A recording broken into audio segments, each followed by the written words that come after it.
Hello, I am currently sitting in a 2025 Toyota Land Cruiser 1958, and I'm going to run through all of the buttons for you. If you find this video helpful, please hit that subscribe button. Thank you. Starting in the middle here, we have a button to turn off traction control. Then you have the center differential locker, the rear differential locker, and the selector for 4 high and 4 low. If you squeeze the button on the side of the shifter, you can pull it back into reverse. It will bring up the backup camera. Then you have neutral and drive. You can go over to the left and shift through the gears manually if you'd like to. This vehicle does have electronic park brake, so every time you put it in park, it'll engage the park brake automatically, and then when you take it out of park, it'll disengage the park brake automatically. This vehicle does have a hold mode here, so if you turn this on, you'll see a green light in the bottom left corner of the dash. That means it's on. And then if you put it in drive, you'll see an orange one underneath it. That means it's active. So you can actually take your foot off the brake while it's in drive and it won't go anywhere. If you tap the gas pedal, it will release and move forward. And then when you're ready to activate it again, you just push down hard on the brake and there it is again. This vehicle has drive modes right here. So if you light that up and move the selector, you can go between Eco, Normal, and Sport. Eco is going to try to make it as fuel efficient as possible, shift a little sooner, try to run the climate control a little less. Normal is normal, and then Sport is going to try to give you all the power that it can. Below that you have ECT second, and what that is if you're in like slippery conditions, you can start the transmission off in second gear to try to prevent slippage at the wheels. Below that you have downhill assist control. It's a safety feature that helps maintain stability while descending steep hills. And it also doubles as the crawl control button when you're in 4 low. I'm going to get it into 4 low and then I'll show you how that works. Now that the vehicle is in 4 low, you can hit the crawl control button right here. And on the dash, you'll see that you have 5 different settings for the crawl control. You can spin this dial right here and go from low to high to adjust the speed of the crawl control. And what that's going to do is allow the vehicle to take over and control the gas and brake to spin each wheel as it's needed to get the best traction to get you out of sand, mud, snow, whatever conditions you're in. Over here you have the start button for the vehicle. Below that you have a tow haul mode, so if you're pulling a heavy trailer you can activate that and it'll change the transmission shift points to help out. Right here you have the front window defrost, so it'll blow all the air up on the front windshield. This will de-ice the back window. Here you can turn off climate control. This auto function is basically like a thermostat, so if you have it on like auto 70 and it's hot out, it'll cool it down to 70, and if it's cold out, it'll heat it up to 70. This will control the driver's side temperature. This will turn AC on and off. Here's the fan speeds up and down. Then you can change mode where the vents are going to blow. This will do the passenger side temperature. Sync, if you activate that, it'll do whatever the driver's side does on both sides. Recirculate on and off, and then this is for controlling the rear vents. This vehicle does have heated seats and heated steering wheel. So you got driver's side, high, medium, low, and off, and then you've got passenger side, high, medium, low, and off, and then the steering wheel is right there. The hazards for the vehicle are right there. On the left side of the radio, you have the symbol for your wireless Apple CarPlay and Android Auto.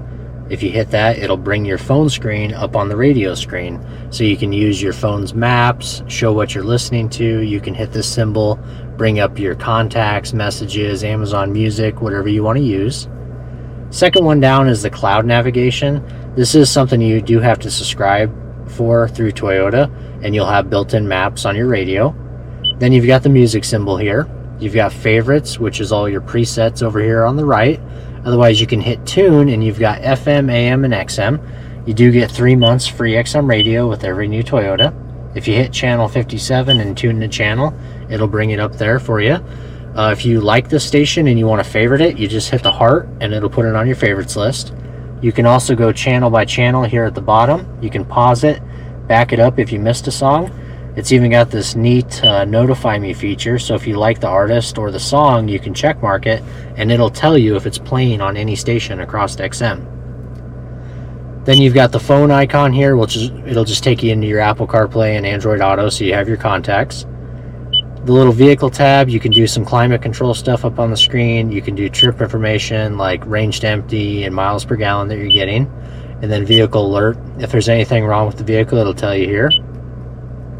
Then the last one is the settings. So you can log into your profile.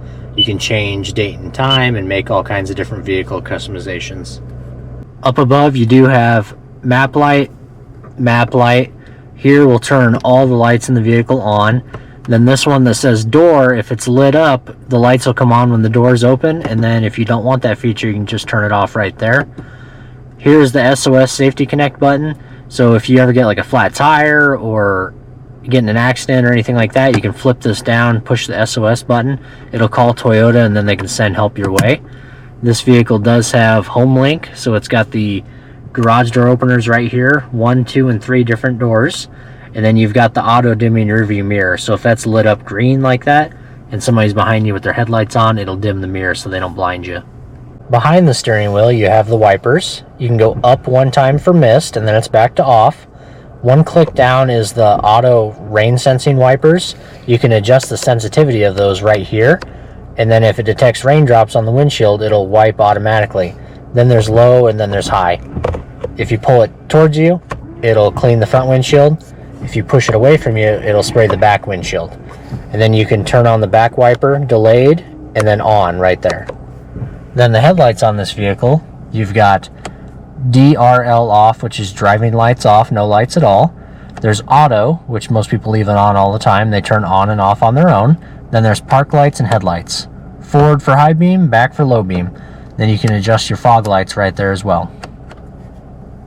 On the steering wheel, you have mode, which will go through all your sources. So AM, FM, XM, Bluetooth.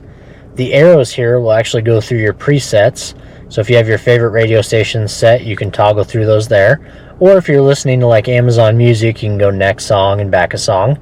This vehicle does have radar cruise control, which means if you're set at 70 miles an hour and you come up on a car that's going 68, it'll sense that car automatically and slow you down to match their speed. So to activate the cruise control, you just get to the speed you want, push that button right there, and it'll say set at 70 miles an hour on the dash. And if you want to go up to 72 miles per hour, you can hit 1, 2. If you want to decrease speed, you can go 1, 2, however many you want to do. You can cancel by hitting this button or tapping the brake. You do have a zone selector, so you can go between 4, 3, 2, and 1, and that's how close it'll follow the car in front of you. Mode right here will actually go through adaptive cruise control, and if you don't like that, you can switch it to regular cruise control mode. And then this vehicle does have lane trace assist, so if your cruise control is set and you're driving down the highway, it'll look ahead at the lines in front of you and try to keep you perfectly centered. And if you don't like that feature, you can turn it off right there.